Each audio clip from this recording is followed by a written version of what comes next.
produced many a great singer, Tom Jones, Shirley Bassey, and about 50,000 enthusiasts belting out Land of My Fathers during the climax of the Six Nations last weekend. Yeah. But few can match the raw emotional power of Bonnie Tyler in full voice. I've name-checked some of her big hits, such as Holding Out for a Hero, Lost in France, It's a Heartache. You can add Total Eclipse of the Heart, Faster the Speed of Night, and many more. Now, Bonnie, you're just releasing your 17th album? I wasn't even going to make an album. It just blossomed into one. Well, you've accidentally made an album. Kind of, yeah. I was just going to do 3 tracks written by a friend of mine and put it on one of my old albums and re-release that. Yeah. But then I got interest from Francis Rossi. Yes. He asked me to do a duet. Well, he was on the show last week, so... he's got a book out, hasn't he? Yeah. And anyway, so we did that. And then Wimbledon tennis came along, and my producer's a big fan of tennis, so he was going down there, and he met up with Sir Barry Gibb. He said, I'm going to ask Barry Gibb if he'll write a song for you. I said, oh my God, that would be awesome. Yeah. So he wrote a song for me. So a beautiful he wasn't song. On the show last week, but that's a different story.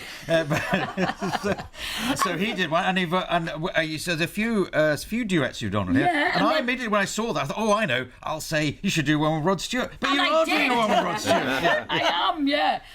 What happened was I was on holiday, as you do with Cliff Richard in Barbados, and we went out one day for lunch with who happened to be Rod Stewart's best friend, and he was Rod Stewart was his best man in the wedding, you know. And well, that's not such a big coincidence, is it? Because there are a lot of weddings, and therefore lots of best men that Rod Stewart has had. So. Well, he was. Yeah.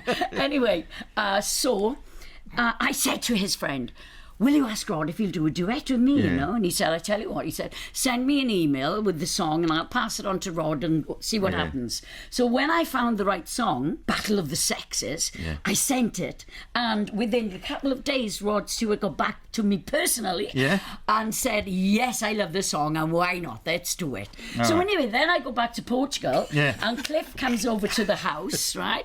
And we were going out for dinner, and I said to him, can I play you a couple of songs, you know, that I've just recorded in London? So he said, yeah, all right. So I played him the Barry Gibb song, 7 Waves Away. I played him the duet with Francis Rossi. I played him the duet with Rod Stewart. And he's like, what?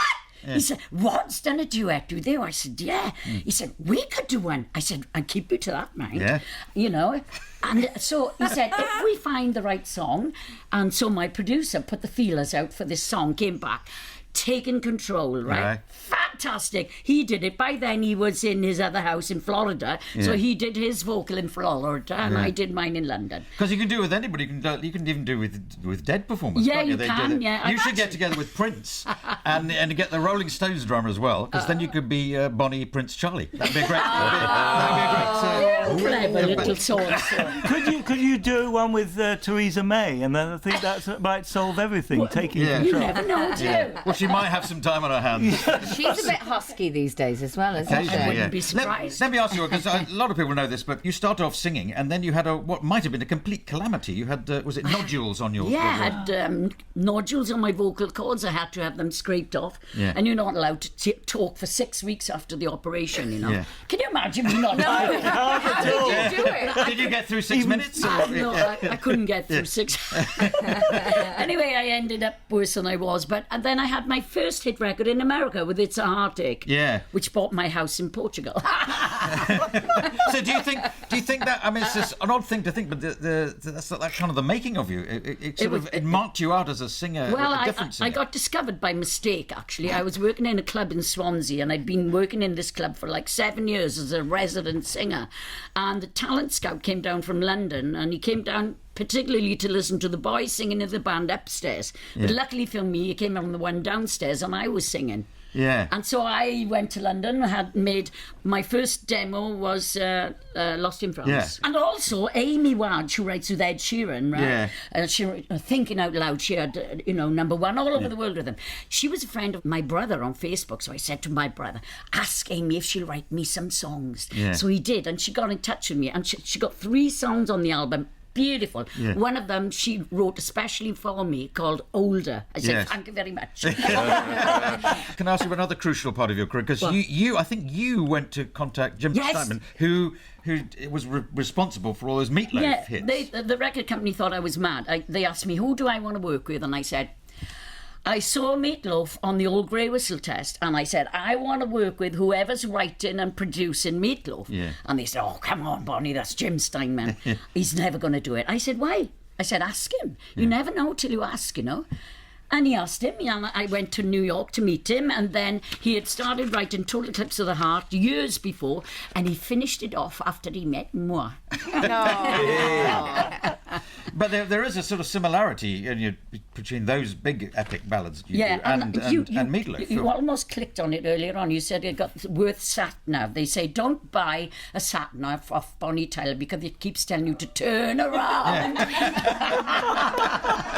That's an old one. Yeah. But it's, So how long did that last? Because you could do a duet with Meatloaf, could you? To combine the two of you. We did have a number 3 or number 1 album, can't remember now, called Heaven and Hell. He was the hell, I was the heaven. Yeah. And every other song was Jim Steinman's song, and it was incredible successful. But he could be on this album. We weren't actually together. Yeah. You never know who's going to be on the next one, though. I've already got thoughts, but I'm not telling you because I don't want somebody else to pinch them. Stormzy. Oh, Stormzy. now that's an idea. No. Yeah. Now, the last time you were on, you were doing sort of public service to the country because you went to Eurovision for Britain. Yeah. And that was based on, apart from anything else, the fact that you were very big around Europe. You've got and big they following asked in me- Germany and places. They asked me would I do it, and they'd already asked me once before when I was number 1 with Total Eclipse of the Heart, right? And I didn't. I said, no, I can't do that now. I'm number 1 in America and number 1 in the UK. Yeah. And, So it's a bit beneath you. but they asked me the other time, next time then, and I had a new album coming out, so I thought it'd be great publicity for the album, so I did it. Yeah. So I only came 19th. Yeah. I didn't expect to come anything because, you know, it's so political. Yeah. It's not like a... I think 19th is quite a good result these days. Yes. There was a time No, we it used to isn't. come first or second, but now 19th or bottom is what we're aiming at. But, you know, it's too political, and we've only got Ireland to vote for us, haven't we? Well, I'm not sure Ireland are always the front of the queue for mine. Anyway, so you're going to sing something from your I'm latest going album to for do us. Hold On, Okay. and at the end, I'm going to be doing Holding Out for a Hero. All right.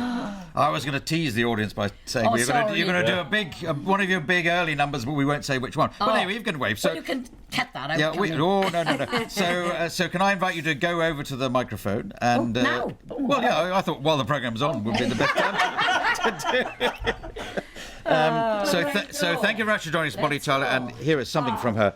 Nice from and loud now. the her feedback, latest right? album. Here's Bonnie Tyler.